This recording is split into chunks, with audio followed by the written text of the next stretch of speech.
اور اسی طرح تمہارا رب تمہارا انتخاب کر لے گا اور تمہیں مختلف باتوں کا صحیح مطلب نکالنا سکھائے گا اور اپنی نعمت کو تم پر مکمل کرے گا، اور تمہارے آل یعنی یعقوب علیہ السلام کی آل پر جیسا کہ اس نے نعمت کو مکمل کیا ہے تمہارے دونوں والد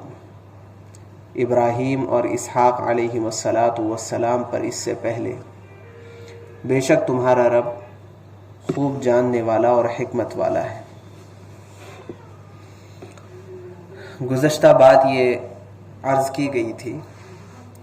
کہ اس آیت مبارکہ میں حضرت یعقوب علیہ السلام نے حضرت یوسف علیہ السلام کو جو اشارے دیے ہیں اگلے زمانوں کے سلسلے میں، تو وہ 3 قسم کے اشارے دیے۔ ایک تو فرمایا یجتبیک ربک، دوسرا فرمایا یعلمک من تأویل الاحادیث، اور تیسری بات ارشاد فرمائی ہے یتم نعمتہ علیک وعلی آل یعقوب، کہ حضرت یوسف علیہ السلام کے فیوچر کے سلسلے میں جو گویا کہ برائٹنس تھا اور بہت واضح اور بہت روشن آپ کا مستقبل تھا، تو وہ کتنا روشن ہوگا اس کو سمجھانے کے لیے یہ 3 الفاظ استعمال کیے گئے، جن میں یجتبی کا ربک کا مطلب کیا تھا تفصیل سے بات آئی ہے، ایسے ہی یعلمک من تأویل الاحادیث کا مطلب کیا ہے تفصیل سے اس سلسلے میں بھی بات گزر چکی ہے۔ تیسری بات ہے یتم نعمتہ علیک، اس کو سمجھنے کے لیے ایک دوسری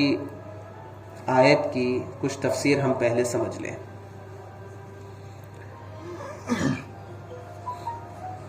میدان عرفات میں عرفہ کے دن، جس دن جمعہ بھی تھا اور رسول اللہ صلی اللہ علیہ وسلم کا حج تھا، حجۃ الوداع کے موقع پر جو آیات نازل ہوئی ہیں،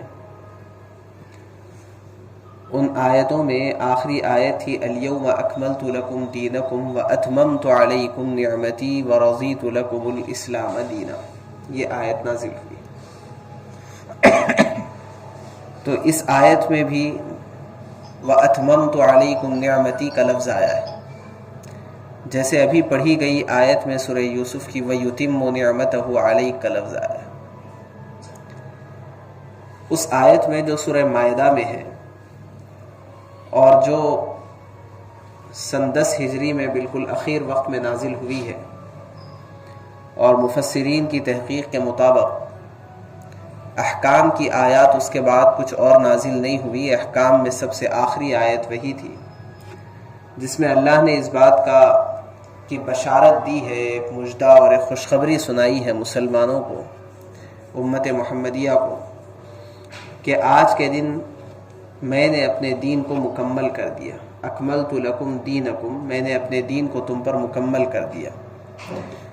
دوسری بات اس آیت میں اللہ نے بیان فرمائی واتممت علیکم نعمتی، میں نے اپنی نعمت تم پر مکمل کر دی۔ یہاں پر ایک سوال یہ اٹھتا ہے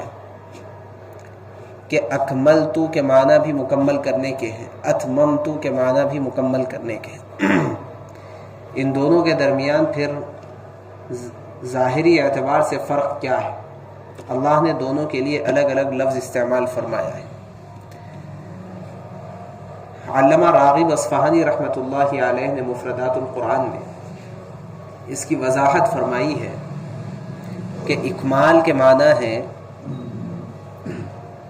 ایسا مکمل کر دینا کہ اس کام کی غرض پوری ہو جائے، غرض مکمل ہو جائے، جس غرض کے لیے یہ کام کیا جا رہا تھا وہ غرض کی تکمیل ہو گئی۔ اور اتمام کے معنی ہے کہ اب اس کے بعد پھر اس کام کی ضرورت باقی ہی نہیں رہی۔ مکمل ہونے سے مراد، اتمام سے مراد اب ضرورت کوئی باقی نہیں رہی، یعنی کوئی نیا دین اب آنے والا نہیں ہے۔ اتممت علیکم نعمتی، لیکن وہاں پر اتمام نعمت سے مراد یہ ہے کہ اب اس دین کا پوری دنیا کے اندر غلبہ ہوگا۔ اتمام نعمت سے مراد اس دین کا، یعنی دین یہ اللہ کی جانب سے نعمت ہے۔ اتممت علیکم نعمتی، تم پر میں نے اپنی نعمت کا اتمام کر دیا ہے، یعنی اس دین کا اب سارے عالم میں غلبہ ہوگا اور ظہور ہوگا، اس کی خوشخبری اس آیت کے اندر دی گئی ہے۔ جب اس تفسیر کو سامنے رکھ کر کے ہم یہ آیت پڑھیں گے تو اس سے بھی یہ سمجھ میں آئے گا کہ جو خوشخبری حضرت یعقوب علیہ السلام نے حضرت یوسف علیہ السلام کو اس خواب کے نتیجے میں دی ہے، 3 قسم کی خوشخبریاں دی تھی۔ ایک ہے یجتبی کا ربک، دوسری خوشخبری دی تھی یعلمک من تأویل الاحادیث، جس کی تفصیل گزر چکی ہے۔ تیسری خوشخبری دی ہے یتم نعمتہ علیک، یعنی اللہ اپنی نعمت کو تم پر مکمل کرے گا، یعنی تمہیں اللہ تبارک و تعالی ملک میں اپنے دین اور اسلام اور اپنے مذہب کو لے کر کے اللہ تعالی غلبہ عطا کرے گا، غلبہ عطا کرے گا۔ تو یہ خوشخبری یعقوب علیہ السلام نے دی، اور یہ بھی فرمایا وعلی آل یعقوب، کہ وہ اپنی نعمت کو تم پر بھی مکمل کرے گا اور یعقوب علیہ السلام، یعقوب کی آل پر بھی مکمل کرے گا۔ مطلب یہ ہوا کہ یہ جو غلبہ ہوگا اور یہ جو ہے ظہور ہوگا اور بادشاہت سے فائدہ اٹھانے والی جو بات ہوگی وہ صرف تمہیں نہیں بلکہ آگے چل کر کے یعقوب کی دوسری اولاد یعنی تمہارے دیگر بھائیوں کو بھی اس کا فائدہ ہوگا۔ جیسے آگے جب واقعہ آئے گا تو ہم کو معلوم ہوگا اس میں کہ یوسف علیہ السلام نے اپنے پورے گھرانے کو بعد میں بلا لیا تھا اور وہ پورا رائل فیملی کی حیثیت سے وہاں پر پھر زندگی گزارنے لگے، جو کنعان کے ایک چھوٹے سے دیہات میں بہت غربت کی زندگی گزار رہے تھے، اور چند ہی دنوں میں وہ ایک شاہی خاندان کے فرد بن گئے تھے۔ تو یہ ہو گئی۔ آگے فرمایا کما اتمھا علی ابویک من قبل ابراہیم و اسحاق، جیسے کہ اللہ نے اپنی نعمت کو مکمل کیا تمہارے دونوں باپ یعنی ابراہیم اور اسحاق علیہم السلام پر اس سے پہلے، یعنی جس طرح سے حضرت ابراہیم اور اسحاق علیہم السلام پر اللہ کی نعمتیں ہوئی ایسے ہی تم پر اور تمہارے اور یعقوب علیہ السلام کی اولاد پر بھی ہوں گی۔ یہاں ایک غور کرنے کی بات یہ ہے کہ حضرت یعقوب علیہ السلام نے اس موقع پر اپنا نام نہیں لیا، آل یعقوب کہا، یعقوب نہیں کہا۔ آل یعقوب سے مراد یعقوب علیہ السلام کی اولاد، یعنی یہ نہیں کہا کہ جیسے مجھ پر اللہ کی بہت ساری نعمتیں ہوئی ہیں اور جیسے میرے دونوں والد حضرت ابراہیم اور حضرت اسحاق علیہم السلام پر اللہ کی نعمتیں ہوئی ہیں، یہ نہیں فرمایا۔ دراصل اس کے پیچھے بات یہ ہے کہ جو لوگ تربیت یافتہ ہوتے ہیں اور جن لوگوں کی سوچ اور فکر اونچی ہوتی ہے، جیسے پیچھے بات آئی تھی، تو ان کو اس بات کا خیال نہیں ہوتا کہ جہاں کوئی اچھی بات ہو اور جہاں کوئی تعریف والی بات ہو وہاں کسی نہ کسی طرح اپنے نام کو کسی نہ کسی اینگل سے گھسا دیں۔ اگرچہ کہ حضرت یعقوب علیہ السلام کی شخصیت ایسی شخصیت تھی جو وقت کے نبی بھی تھے، بہت سارے کارنامے حضرت یعقوب علیہ السلام کے تھے، اور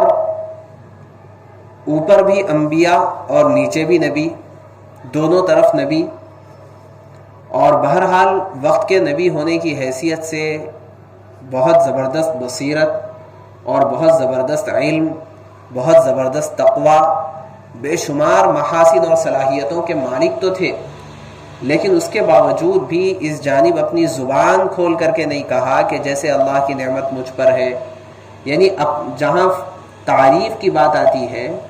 وہاں پر اپنا نام صاف انداز میں نہیں لے رہے. یہ دراصل حضرت یعقوب علیہ السلام کا کمال احتیاط ہے، اور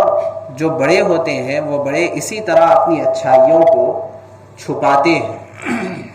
اسی وجہ سے اللہ تبارک و تعالیٰ نے ذمہ داری لی ہے ان لوگوں کے سلسلے میں جو اپنی نیکی کو چھپاتے ہیں. ان کی نیکی کو اللہ تبارک و تعالیٰ ظاہر کریں گے، اور جب اللہ ظاہر کریں گے تو کوئی چھپا نہیں سکتا ہے. تو نیکیوں کو چھپانا یہ دراصل مقصود ہے، مطلوب ہے، تاکہ اس کے ذریعے سے اخلاص کمال درجے کا رہے. یہ ایک بات وضاحت کے ساتھ اس آیت کے اندر ہم کو ملتی ہے. اب اگلی جو آیت ہے وہاں سے حضرت یوسف علیہ السلام کا واقعہ شروع ہو رہا ہے. دراصل بہتر یہ رہے گا کہ ابھی تو ہم اس واقعے کا ترجمہ دیکھ لیں، اور پھر آہستہ آہستہ اس کے اندر جو نکات اور تفسیری فوائد ہے اس کو انشاءاللہ ہم آہستہ آہستہ پڑھتے رہیں گے. ابھی تو ہم یہ واقعے کا ترجمہ دیکھ لیں تاکہ ایک ساتھ پورا واقعہ ہمارے سامنے آ جائے جو ابتدائی واقعہ ہے. چنانچہ اللہ فرماتے ہیں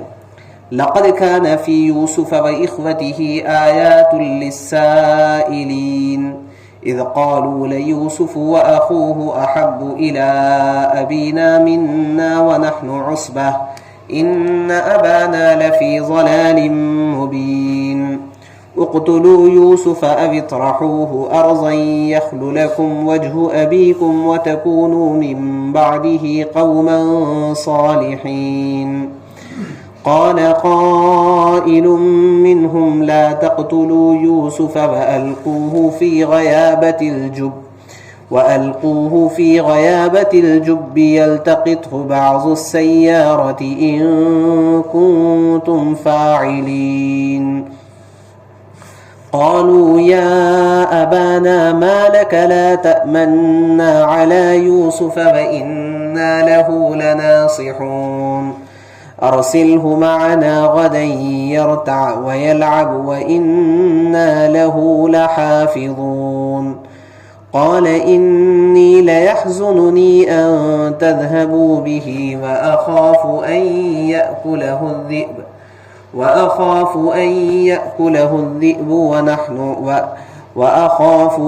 يأكله الذئب وأنتم عنه غافلون. لقد كان في يوسف وإخوته آيات للسائلين. حضرت یوسف علیہ السلام اور ان کے بھائیوں کے واقعے میں سوال کرنے والوں کے لیے بہت ساری نصیحت کی باتیں چھپی ہوئی ہیں. اذ قالوا لیوسف، جبکہ بھائیوں نے آ کر کے کہا تھا لیوسف واخوہ احب الی ابینا منا، یعنی بھائیوں نے جب آپس میں اس بات کا مشورہ کیا کہ یوسف علیہ السلام اور یوسف اور ان کے بھائی جن کا نام تفسیر کی کتابوں میں بنیامین آتا ہے، اور یہ دونوں ایک ماں سے تھے اور بقیہ 10 بھائی دوسری ماں سے تھے، تو دیگر بھائیوں نے آپس میں مشورہ کیا لیوسف واخوہ کہ یوسف اور ان کے بھائی احب الی ابینا منا، ہمارے والد کی نظر میں ہم سے زیادہ محبوب ترین ہیں. وَنَحْنُ عُصْبَةٌ، حالانکہ ہم بھی ایک مضبوط جماعت ہے، لیکن والد صاحب کا رجحان ان کی طرف زیادہ ہے. إِنَّ أَبَانَا لَفِي ضَلَالٍ مُّبِينٍ، بے شک ہمارے والد بڑی غلطی کے اندر مبتلا ہے. ان لوگوں نے آپس میں مشورہ کیا. اب رائے آنا شروع ہوئی کہ اب کیا کیا جائے یوسف علیہ السلام کو. تو اقتلوا یوسف، ایک رائے یہ آئی کہ یوسف کو قتل کر دو، او اطرحوہ، دوسری رائے آئی اَوِطْرَحُوهُ أَرْضًا يَخْلُ لَكُمْ وَجْهُ أَبِيكُمْ، نہیں ان کو کوئی دور دراز علاقے میں لے جا کر کے پھینک دو، تو اس کا فائدہ کیا ہوگا؟ یخلو لکم وجہ ابیکم، تمہارے والد کی توجہات تمہارے لیے خالص ہو جائے گی، وتکونوا من بعدہ قوما صالحین، اور اس کے بعد تم ایک نیک قوم بن جاؤ، بعد میں توبہ اللہ کر لو۔ قال قائل منہم، تو جب یہ مشورہ چل رہا تھا تو ایک کہنے والے نے کہا، جس پر فیصلہ ہو گیا، ان میں سے ایک کہنے والے نے کہا لا تقتلوا یوسف، یوسف کو قتل نہ کرو، وَأَلْقُوهُ فِي غَيَابَةِ الْجُبِّ، ایک کسی گہرے اندھیرے کنویں میں ڈال دو، تو ہوگا کیا؟ يَلْتَقِطْهُ بَعْضُ السَّيَّارَةِ، آنے جانے والے جو قافلے ہیں ان میں سے کوئی قافلہ ان کو اٹھا لے گا، اگر تم کچھ کرنا ہی چاہتے ہو تو ایسا کرو۔ قالوا یا ابانا ما لک لا تأمنا، تو یہاں پر فیصلہ ہو گیا اور یہ طے ہو گیا کہ اسی طرح کرنا ہے۔ اب اس کو انجام کیسے دیں گے؟ تو انہوں نے اس کے لیے واپس اپنے والد کے پاس وہ لوگ آئے اور آ کر کے کہنے لگے ابا جان مالک، آپ کو کیا ہو گیا؟ لا تأمنا علی یوسف، یوسف کے بارے میں آپ ہم پر کوئی بھروسہ ہی نہیں کرتے، وَإِنَّا لَهُ لَنَاصِحُونَ، اور ہم تو ان کے بہت خیر خواہ ہیں، آپ ہم پر بھروسہ ہی نہیں کرتے۔ ایسا کیجئے کہ ارسلہ معنا غدا، کل انہیں ہمارے ساتھ بھیجئے، یرتع ویلعب، کہ ہم بھاگیں گے، دوڑیں گے، کھیلیں گے، سیر و تفریح کریں گے، وَإِنَّا لَهُ لَحَافِظُونَ، اور ہم ان کی حفاظت کرنے والے ہیں۔ یہ والد سے ان لوگوں نے جا کر کے کہا، بھائیوں نے۔ تو اس وقت حضرت یعقوب علیہ السلام نے آگے فرمایا قال انی لیحزننی ان تذهبوا به، فرمایا بات اصل میں یہ ہے کہ تم انہیں لے جاؤ گے تو ان کا لے جانا مجھے غم میں ڈال دے گا، وَأَخَافُ أَن يَأْكُلَهُ الذِّئْبُ، اور مجھے خوف ہے اس بات کا کہ اسے کوئی بھیڑیا کھا جائے، اور تم غفلت میں رہو، اپنے کھیل کود میں رہو، اسے بھیڑیا کھا جائے، مجھے اس بات کا خوف ہے، اس لیے میں تمہارے ساتھ انہیں بھیجنا نہیں چاہتا۔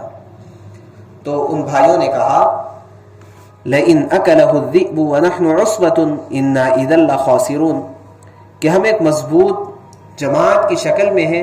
اگر پھر بھی بھیڑیا اسے کھا جائے تو ہم تو بالکل گئے گزرے ہو جائیں گے، یعنی ہم اتنا بھی نہیں کر سکیں گے کیا؟ جیسا کہا جاتا ہے ہم سے اتنا بھی نہیں ہو سکتا کیا؟ ہم تو ایک پوری مضبوط جماعت ہے،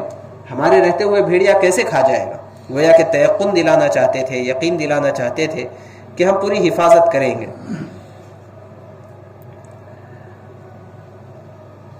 فلما ذهبوا به واجمعوا ان يجعلوه في غيابة الجب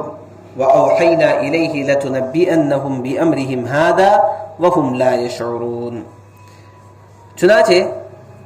پھر ہوا یہ کہ وہ لوگ حضرت یوسف علیہ السلام کو لے گئے اور سب نے یہ طے کر ہی رکھا تھا کہ ان یجعلوه فی غیابۃ الجب، ایک اندھیرے کنویں میں انہیں ڈال دیں گے، یہ سب نے طے کر ہی لیا تھا بلکہ انہوں نے ڈال دیا۔ وَأَوْحَيْنَا إِلَيْهِ، اللہ تبارک و تعالیٰ فرماتے ہیں ہم نے یوسف علیہ السلام کی جانب وحی بھیجی، لَتُنَبِّئَنَّهُمْ بِأَمْرِهِمْ هَذَا، کہ ایک وقت آئے گا جب تم ان سب کو جتلاؤ گے، ان سب کو بتلاؤ گے کہ ان لوگوں نے تمہارے ساتھ جو یہ گری ہوئی حرکت کی ہے، تم ان سب کو یہ بتلاؤ گے جو حرکت انہوں نے تمہارے ساتھ کی ہے، ایسا وقت آئے گا۔ وَهُمْ لَا يَشْعُرُونَ، اور وہ اس کو انہیں اس بات کا کوئی پتہ بھی نہ ہوگا، یعنی ایک وقت ایسا آئے گا کہ جب تم کسی اونچے مقام پر پہنچ جاؤ گے اور یہ لوگ بالکل باشعور رہیں گے اور تم ان کو یہ پوری بات اور اس واقعے کی پوری اطلاع تم خود دو گے۔